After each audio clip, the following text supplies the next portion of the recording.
responsibility all at the same time. When we talk about motorsports, I always get a little bit of a thrill at that. So as we continue to highlight, though, our partners who have similar ambitions, I'd like to introduce two more people who lead teams that help bring these ideas to life. So let's welcome Katelyn Margetson, Michelin Vice President of Consumer Marketing for Consumer Products, Michelin North America, and right behind her, Andrea Soriani, Vice President of Marketing and Communications for Lucid Motors. Welcome, both of you. Thanks for joining us here today.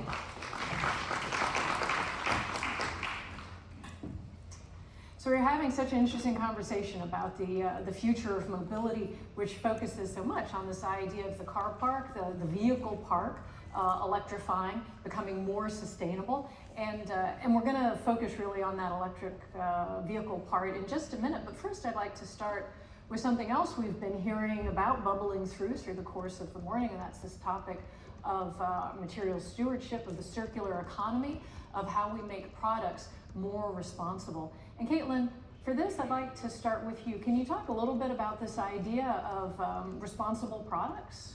No, I appreciate it, and thanks for the introduction. It's a pleasure to be with you guys this morning. And I think it's obviously a very exciting time in our industry as we look at the topics of sustainability and the evolution of the car park with electrification. And it's undoubtedly come with some unique challenges. I'm sure you would feel the same each and every day.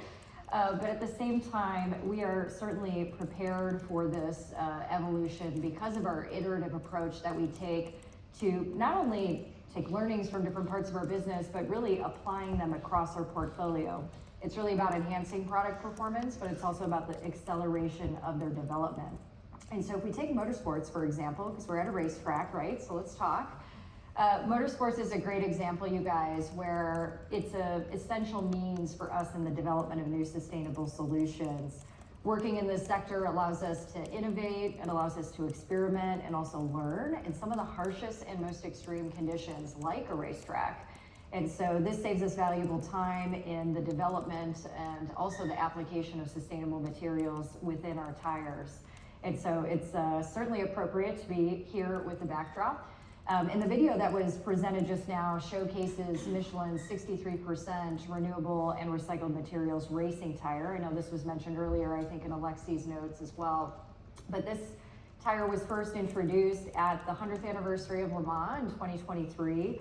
And I know that for motorsports, our partnership with Le Mans, certainly our previous relationship with Formula E, these have been critical innovation levers for us in the development of Michelin tires being driven today. Right, that iteration, that acceleration, that controlled testing and all the rest, that's so important for developing a product that all of us use. So how are we actually doing that? How are we taking learnings at a track perhaps like this one and rolling them out across the portfolio?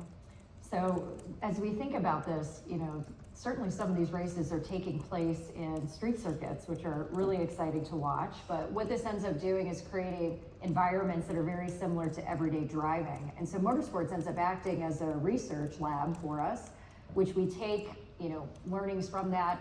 We're able to develop technological advances in our tires and push these through to our entire product line, so including passenger tires.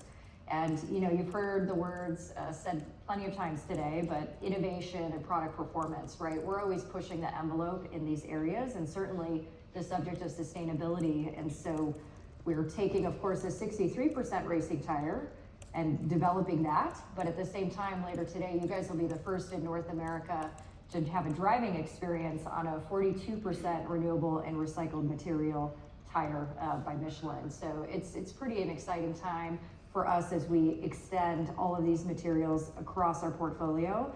And it just reaffirms our ambitions to really develop new sustainable solutions and incorporating it into all of our tire lines. Yeah, so there we've got these road maps and these sign markers, right? We've got passenger car tires already at 42%, when we've got that 2030 ambition of 40% across the portfolio. And here motorsports leading the way with today a 63% tire that's already being tested, progressing ever closer to where it finds that reality in the marketplace. So a great example of how motorsports helps us move down, helps us make progress on that roadmap. So exciting stuff.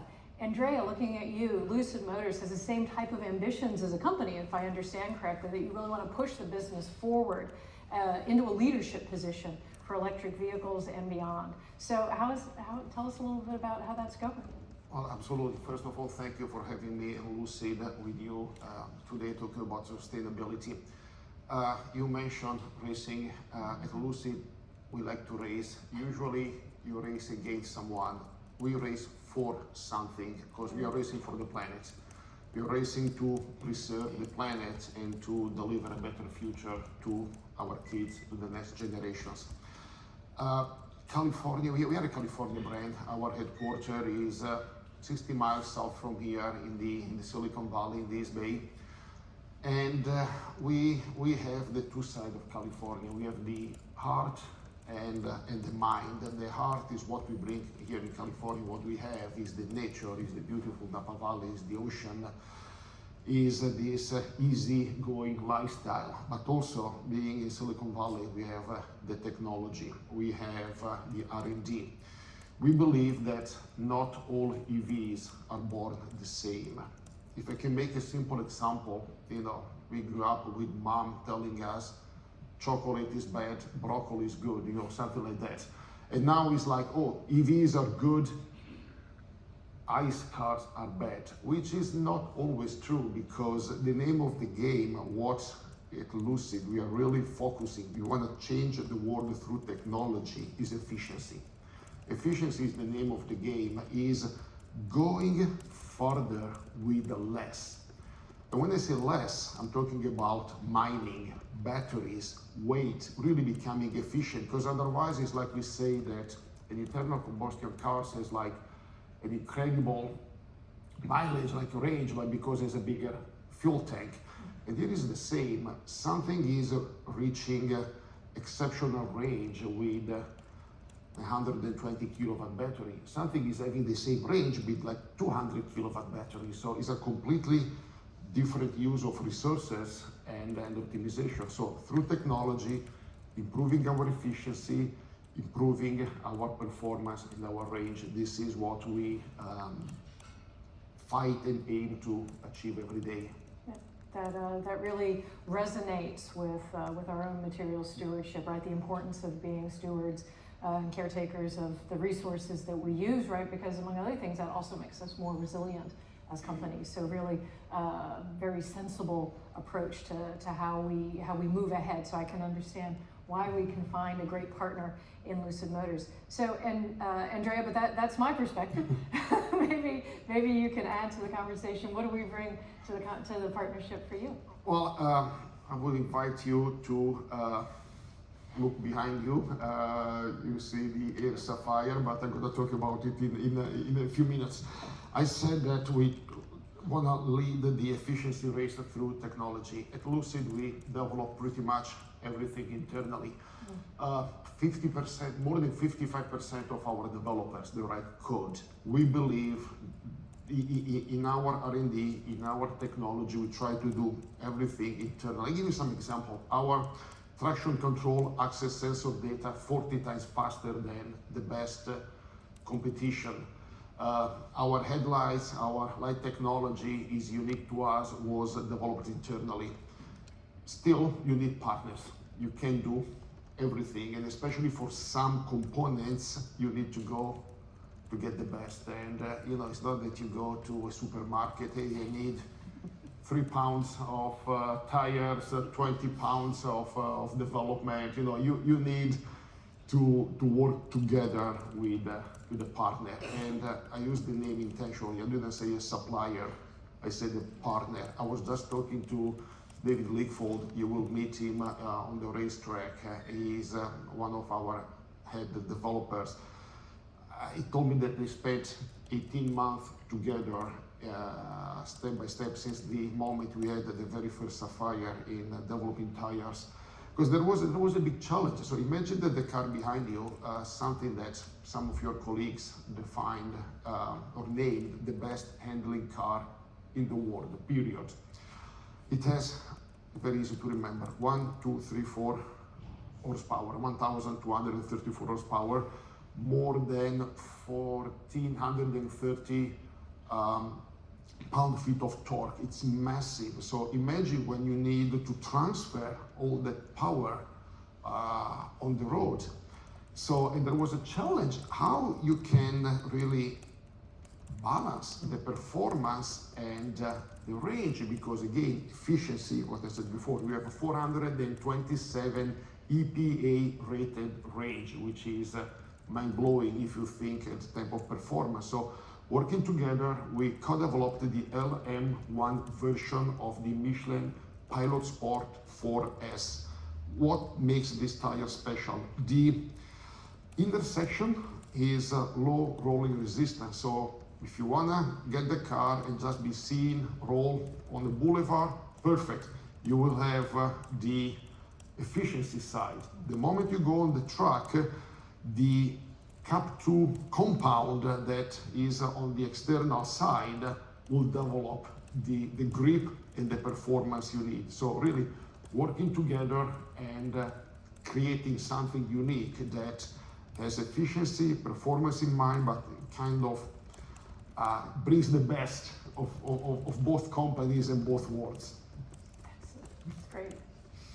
That's super exciting, and I can see as we've got the car right here with us today. So I do want to make sure, though, that as we've already heard in the last panel and again here, you know, we're talking about EVs. There's lots of news about EVs today, not just the incentives that are out there, but also news about the sales.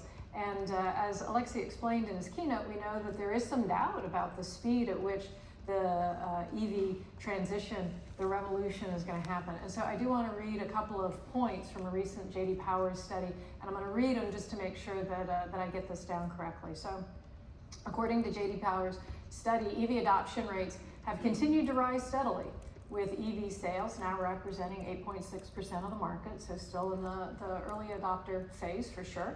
8% of total new vehicle retail market going to EV. On a year-over-year basis, overall EV adoption is up 1 point on their 100-point index, so progress there, bringing the total adoption score to 21. What's underneath that, when we start to peel that back though, shows a lot of variation on a state-by-state basis. And so what the study shows us is that increasingly in the US, we see the country being split into two paths when it comes to EV adoption. So there are those states that have been aggressive about offering incentives, so we also heard about those on the commercial side, and building the infrastructure, part of that equation we heard before, to support EVs, right? So states doing that, and then there are states that are not. And so consequently, the top 10 states with the highest level of EV adoption rates are states in my favorite part of the country, the Four Corners area, Arizona, Colorado, and Utah, where I spent my childhood. And we've continued to see EV adoption rates grow steadily, climbing year over year through the first half of 2023. So those Sunbelt states continuing to progress there. Meanwhile, states with the lowest level of EV adoptions are their northern neighbors, somewhat chillier climates, Wyoming, South Dakota, and North Dakota. So all of these states have gone in the opposite direction, with adoption rates declining on average in the first half of 2023. So all Western states, North and South, you see them moving in different directions, partly driven by how the state is incentivizing this, how you see the infrastructure building out, et cetera. So it's very much a story where you have to lift back the covers and look a little more closely at that. So we understand it's a mixed bag. And Katelyn, I'll throw it to you. How is Michelin reacting to this mixed landscape? Yeah, it's a really important question for us to talk through today. So thank you for the stats and facts that were shared as well. And you know, I should start first by noting that working through, I think, the early adoption of emerging markets is not new for Michelin, and this is certainly what we're in right now. I mean, there was some history that was shared earlier today, but you know, the launch of the first detachable tire really was what cemented our innovation heritage. And you flash forward to the 1940s and we launched the first radial tire. And this helped tires actually last 2 to 4 times longer than what you saw with the competitors that were out on the market. The tire launch in 1992 was also referenced. First low rolling resistance tire that helped to reduce fuel consumption and also limit CO2 emissions. And not to get too deep into the history, But we give you all of that just to reiterate how much Michelin has really been at the forefront of innovation and also pioneering new technologies for 135 years in the tire industry. And honestly, we have no intention of slowing down, and that's really what this summit is about. And as we look at the EV market, sure, consumers are adopting EVs at different rates, but I think we all agree that the importance of sustainability is what remains. And so how Michelin is preparing for this evolution and the adoption cycle is really making sure that Michelin's tires are made EV ready and without compromise, so that consumers can continue to have the best performing tires out there on the market, regardless of what vehicle they're driving, a traditional vehicle or an electric vehicle. And so you'll hear a lot about that when you guys go get to experience the tires on the track, where we have a very complete lineup to meet the needs of this consumer. And most importantly, this is what continues to reassert ourselves as the most awarded tire brand in the US, is coming forward with this type of innovation. But who better to also chime in on the electric evolution than Lucid and Andrea here? I like what you said, the most awarded tire brand, and they said, how do we react to a challenging situation, building the best EV car in the world? Please drive it later, but I'm not saying that, it would be too much self-centered. Yes. Lucid is the most awarded new luxury vehicle in the US in the past 3 years. No other brands ever got the number of awards that we received. We just got Current Driver 10 Best, but this is not my point. So we are racing to preserve the planet, and of course we're racing against competitors. Building the best product is the best answer. This is how we think. In terms of pure market numbers, it's not a matter of when, it's just a matter of how fast. I think the infrastructure is going to still playing a role, especially in some of the states you mentioned here in the US are more linked to the oil industry, and they still, because of the very sparse population, they don't have still the infrastructure. But when we go to school, we study the adoption, we see the beautiful curve, and we think it's a linear process. Actually, I think we all experience that, especially if you have a history of innovation, that at a certain point, after the early adopters, there is a gap, there is a chasm, like a hole. Because the early adopters are the pioneers, the innovators, the ones that are the trendsetters, but then the early majority is just staying on the fence now to see what's best, how the segment is going to shape. So again, the Lucid answer is keep building the best product, the best technology. And today we are the only manufacturer that has the entire range above 400 miles. So, and I can go even further, but I'm gonna stop here. So certainly I understand that it's it's a challenging innovation. These market transitions, they're challenging. If epic journeys were easy, then everybody would go on them. So we're on an epic journey with the innovations, with the market shifts. We've got great partners, and it's clearly a direction that we're all going. We're staying the course, and we're driving to that better future, as you described there, Andrea. So both of you have mentioned that Michelin and Lucid will be moving forward with goals around environmental sustainability, and both companies are launching new products into the market in the next few years. Andrea, we see what's on site here, and I'm excited to experience the performance on the track of this responsible innovation that you've engaged in. Can you tell us anything else around the corner coming? I think because the partnership with the Sapphire went so well, we said, okay, let's give you something even more challenging. Why stopping here? We embrace your spirit.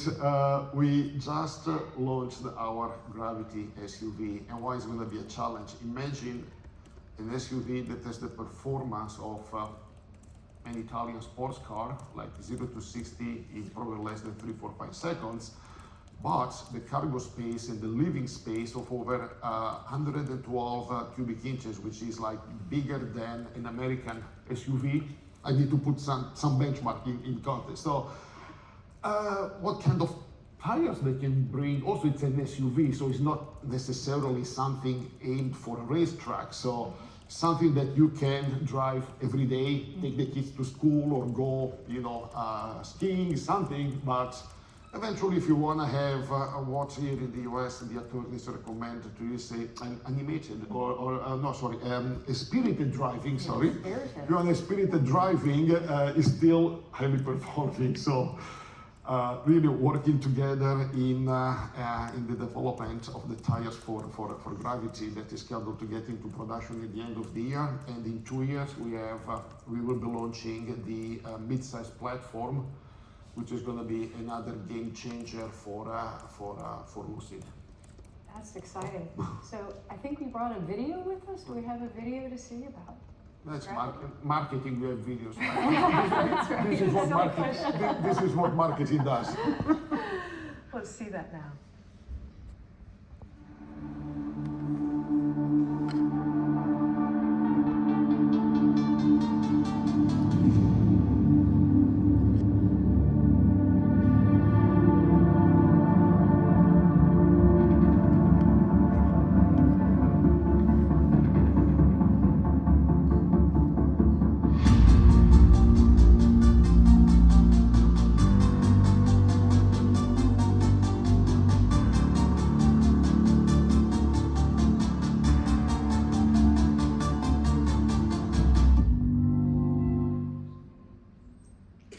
A little teaser is going to come soon, and again, over 440 miles, and again, the tires will give us some help in achieving our goals. So Katelyn, that may be a tough act to follow, but let's talk about what we're bringing to this party. Yeah, I mean, how do you follow the Lucid gravity with a discussion on tires, right? But we thank your vehicles for dressing up our tires at times, because it does. It looks really beautiful. But in all seriousness, you guys, what we enjoy most at Michelin is being able to work closely with partners like Lucid to design these fantastic products for consumers that truly let them experience their vehicle to its fullest potential and really find that spirited driving and those moments, right? Because it really is about that experience and the journey. And so we've partnered with Lucid. You mentioned it earlier, the 2024 Lucid Air Sapphire comes with original equipment with Michelin Pilot Sport 4S. And thank you for talking so thoughtfully about the Lucid specific compounds that went into that tire development. It really demonstrates, I think, how we're trying to push to, again, really create the best experience and the best performing products, especially with our OEMs. And we partner with quite a few OEMs, as many of you in the industry are well aware. And while we do this, and we are designing tires and customizing them for them, I also mentioned that we are very eager to also have a very diversified portfolio offering, especially for the replacement tire process for consumers, where they can have options for their EV vehicles, but also for their traditional vehicles. And so while some tire manufacturers may say, hey, you need a very specific EV tire for your EV, when it comes to replacement, we're very focused on making sure that consumers have the breadth and the depth of options to meet their needs and really their driving needs. So if it's durability, if it is performance, if it's, I need confidence on all weather conditions, we're gonna have an offering for you. And like I mentioned, you guys are gonna have driving experience later today. I know we're sitting between you, a Michelin star meal, and driving. So to get to the punchline, you're gonna be able to ride in a variety of vehicles. Out there, you're gonna see the Pilot family on many of these vehicles, including the Lucid Air and, Sapphire Air. Interchangeable, not so much. Not so much, but we have both. I think we have a Touring, a Pure, and a Sapphire. So you're going to have a variety out there, right? So it's going to be quite a few. But in addition to that, you're going to see vehicles that are riding on Defender LTX Platinum. I mean, really trying to accommodate these SUVs, because while electric vehicles are incredibly heavy with their weight and have incredible torque, as you were describing, their ability to go quick, very fast, this really is very demanding on tires. So we've also made sure that we've got an offering for even the heaviest of vehicles as we develop SUVs and other spaces here. And the Privacy All Season, so that will be out there as well. And while that's a good sample of what we offer, I mean, I do encourage you guys to peruse the lines that we do have on MichelinMan.com, because we are literally equipped from start to finish, no matter what the needs are of the consumer, to make sure that we've got a tire to meet their needs. And not just any tire, a best performing tire. So we're excited about that. So I realize I'm a little biased because of my role, but I can't think of a more worthy goal for our industry at this juncture as we look to our future, the kind of work that we're doing here as these vehicles transition to the new lower carbon powertrains. Michelin's products are contributing on all the elements of sustainable mobility. We've got tires that are providing the safety that we expect from our brand while deploying fewer materials that will endure in these challenging, high torque, high weight use cases that come with the new powertrains that we're talking about here. So we remain rooted in our past around efficiency and safety and delivering the goods while we drive towards the future. So this is just speaks to my soul. So I really appreciate your time with us today. Let's give a round of applause. Thank you to Andrea. Thank you very much. So we're just going to take a few minutes break here, and then we'll be back in 10 or 15 minutes.